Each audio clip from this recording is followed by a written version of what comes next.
Now, from Atlanta News First, the issues that matter to you. This is On the Record. The historic 43-day partial government shutdown could be coming to an end. That is, if congressional Republicans do indeed bring to the floor of the U.S. House of Representatives a vote on a bipartisan, Senate-approved resolution to reopen the federal government, a vote that could come as soon as later today, Wednesday, November 12th, 2025. This is On the Record with Atlanta News First, joined as always by my friend and colleague and the host of On the Record with Atlanta News First, Rick Folbaum. I'm Tim Darnell. Rick, we have been following this shutdown since its very beginning. Our very first On the Record podcast back on October 1st, 2025, to coincide with the launch of the show On the Record with Atlanta News First, was the very first day of the partial government shutdown. That was 43 days ago. Do we really see now, do we have a light at the end of the tunnel? Well, it certainly looks that way. And just a shameless plug, On the Record, the television show is on Sunday mornings at 11. You can find that on our streaming platforms and, of course, on Atlanta News First as well. But back to your question about the light at the end of the tunnel. Yes, we do have a light at the end of the tunnel. That is because of Democrats who defected and really bucked the party line and party leadership and decided to vote in favor of this Senate resolution, giving Republicans the 60 votes that they needed in order to get this measure passed. We heard a lot of talk about the so-called nuclear option blowing up the filibuster rule, which has been in place for decades now. It's sort of a way to protect the minority interests in the U.S. Senate, and so by getting those Democrats to cross over and side with Republicans on this bill to end the shutdown, Republicans are sort of paving the way here for this bill now to go to the House of Representatives, as you said. And we know that the Speaker of the House has already asked all lawmakers, House lawmakers, to make their ways back to Washington. They've been in their districts. They haven't been working in weeks. He's asked them to come back to D.C. in anticipation of a vote, and we've already heard from President Trump that he will sign it once it gets to his desk. So there are some things that need to take place, but we are in the final days and hours of this historically long government shutdown. Let's look at the Democrats who crossed the aisle. To be fair, to be accurate, we're looking at 7 Democrats and 1 independent who typically caucuses with the Democratic Party. That's right. Kane of Virginia, Shaheen of New Hampshire, Hassan of New Hampshire, Rosen, Nevada, Masto, Nevada, Fetterman, Pennsylvania, Durbin, Illinois, and Angus King, an independent from Maine who we said typically caucuses with the Democratic Party. I find it interesting that both U.S. senators from 2 of the bluest states in the nation, New Hampshire and Nevada, were of the 7 who crossed the aisle, and we're seeing a lot of blowback from the more progressive wing of the Democratic Party. Senator Ro Khanna of California coming out on Monday saying that Chuck Schumer, Senate Minority Leader, needs to be replaced. A lot of social media outrage. You can take that for whatever it's worth. But what are the long-term consequences facing the Democratic Party? Neither of Georgia's 2 U.S. senators, Ossoff or Warnock, were among those who crossed the aisle. The southernmost senator who did cross the aisle is Tim Kaine in Virginia.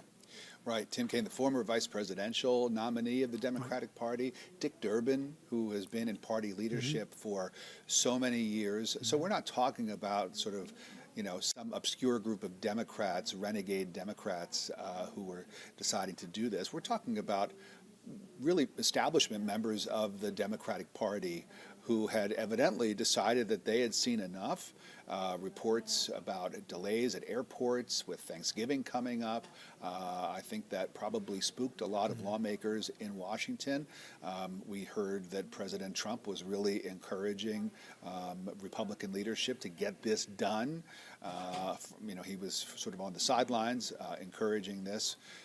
But I think that for the Democrats, there is reason to be disappointed, and there's reason for Democratic voters to be disappointed, and that's because this whole shutdown was, according to the Democrats, about health care subsidies, right. Obamacare subsidies that are set to expire at the end of the year, and when they do, people who buy their insurance on the marketplace, in the public marketplace, Obamacare marketplace, they're going to see their premiums, in some cases, double. So this is something that Democrats, this was their line in the sand, and then at the end of the day, they didn't get what they wanted, and this shutdown ends really without those subsidies being extended. What they did get, what they were able to extract from Republican leadership in the Senate was a promise to hold a vote in December on extending these subsidies. No guarantee, first of all, that it would pass in the Senate. Second of all, that Mike Johnson, the Republican Speaker of the House, would even bring this up. He hasn't made any such promises on any health care related bill. So a lot of Democrats are, I think, rightly upset that they didn't get what they said they were doing this for in the first place. I spoke with somebody who said, "Well, what is different now? Right. They could have done this What's 43 days ago, and we could have avoided this entire debacle." So I think that there is there are a lot of unhappy Democrats, especially since last week's election results were so promising. Some people thought, as a result of all the Democratic victories last week, that it would embolden the Democrats to really hold firm and stand their ground. They didn't do that. So now we have a compromise bill that looks like it's about to pass that will fund the government through January and do a lot of other things that I'm sure some Democrats are very happy about, but doesn't do anything for the health care subsidies. So all of this begs the question, what has been accomplished? Right, and I think that that's what a lot of people are asking. If you look at some of the details that Democrats were able to get the Republicans to go along with, they were able to guarantee that all of those federal workers who were furloughed will get back pay. That all of those federal workers who were fired as a result of the shutdown will be getting their jobs back. We talked about the promise of holding a vote in the U.S. Senate on these health care subsidies, and that's really sort of those are the headlines from what the Democrats were able to extract. But really, there's not a whole lot that's different. Certainly not on the topic of health care. Well, we will continue to watch today, Wednesday, November 12th, 2025, and going forward, if there is indeed a vote in Congress to end this historically long 43-day partial government shutdown.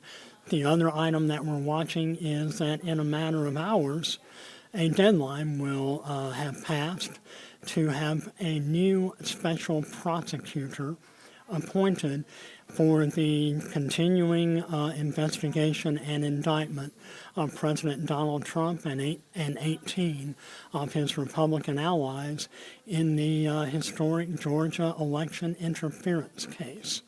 On Friday, November 14th, I should say Friday, this coming Friday, November 14th is the deadline that Fulton County Superior Court Judge Scott McAfee has given the Prosecuting Attorneys Council of Georgia the deadline to appoint a new special prosecutor. Now, this has all been precipitated by the fact that Fulton County District Attorney Bonnie Willis, who brought these historic indictments in August of 2023, has since been disqualified from further pursuing her prosecution of the case. That's due to her inappropriate, I'm paraphrasing, but has been ruled an inappropriate relationship with the former special prosecutor, Nathan Wade, that relationship being financial and romantic. On Monday, earlier this week, 48 hours ago, President Donald Trump pardoned all of the alleged alternate electors who allegedly played a role in attempting to certify the 2020 presidential election for the then incumbent 45th President of the United States.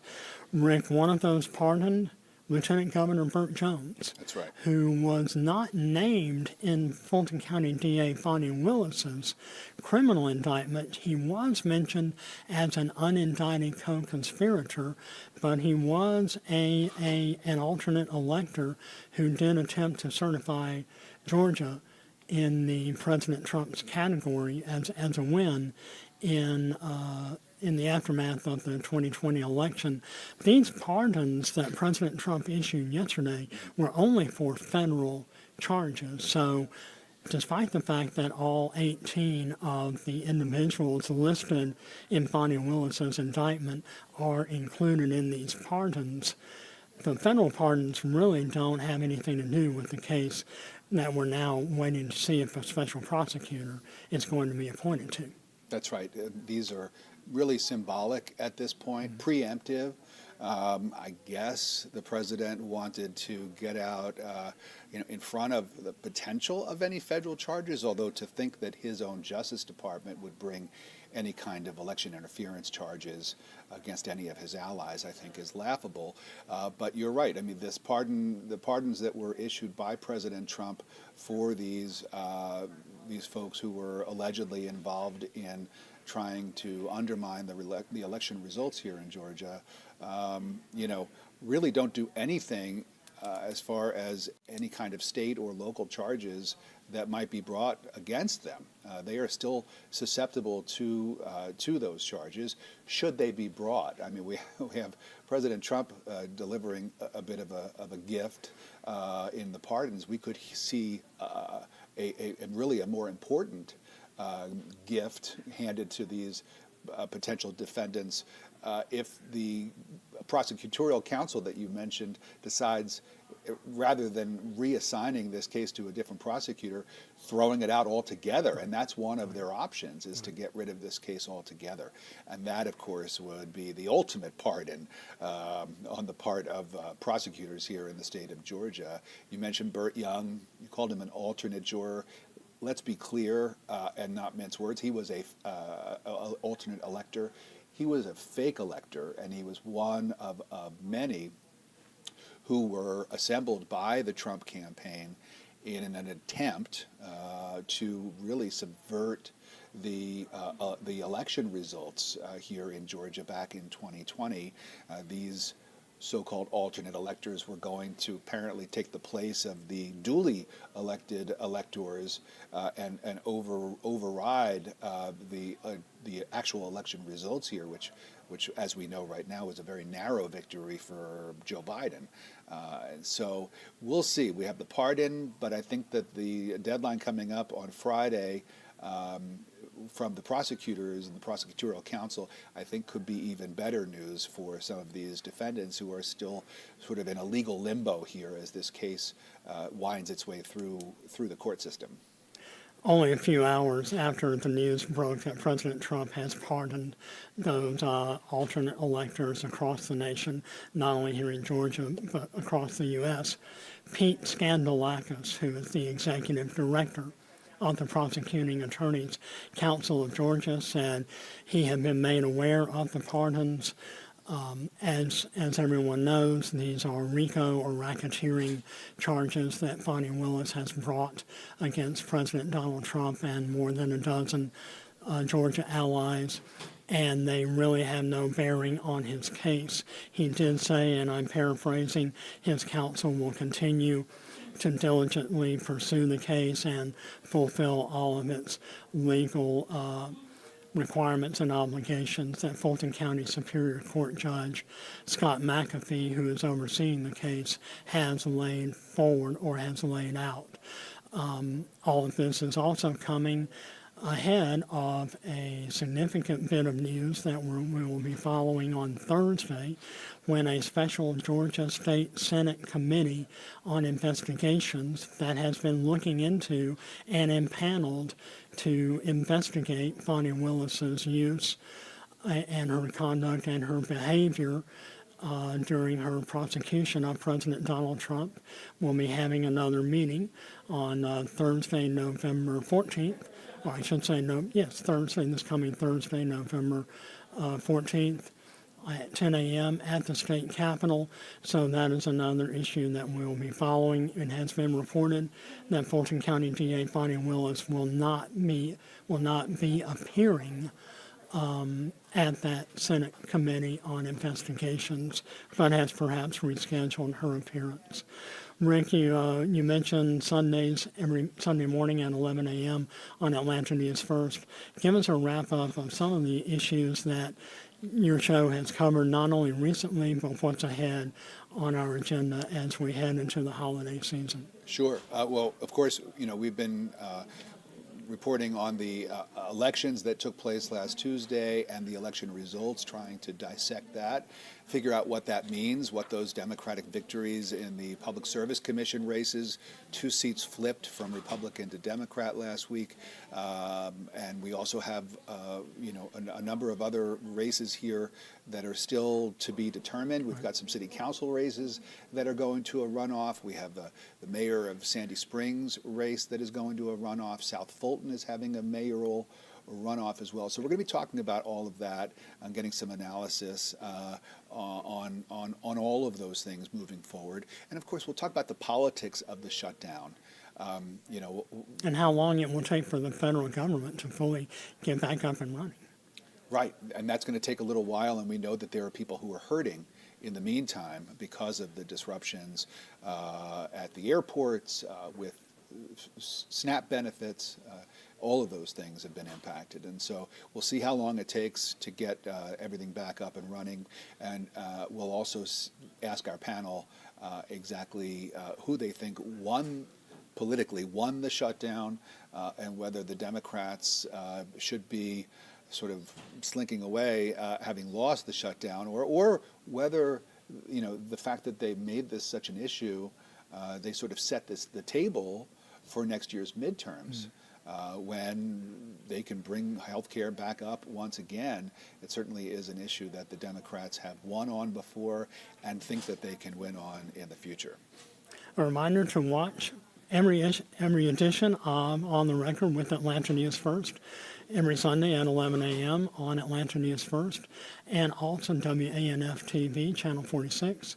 And also you can watch and listen to all of the On the Record podcast and every edition of OTR on our YouTube channel, as well as download wherever you get your podcasts.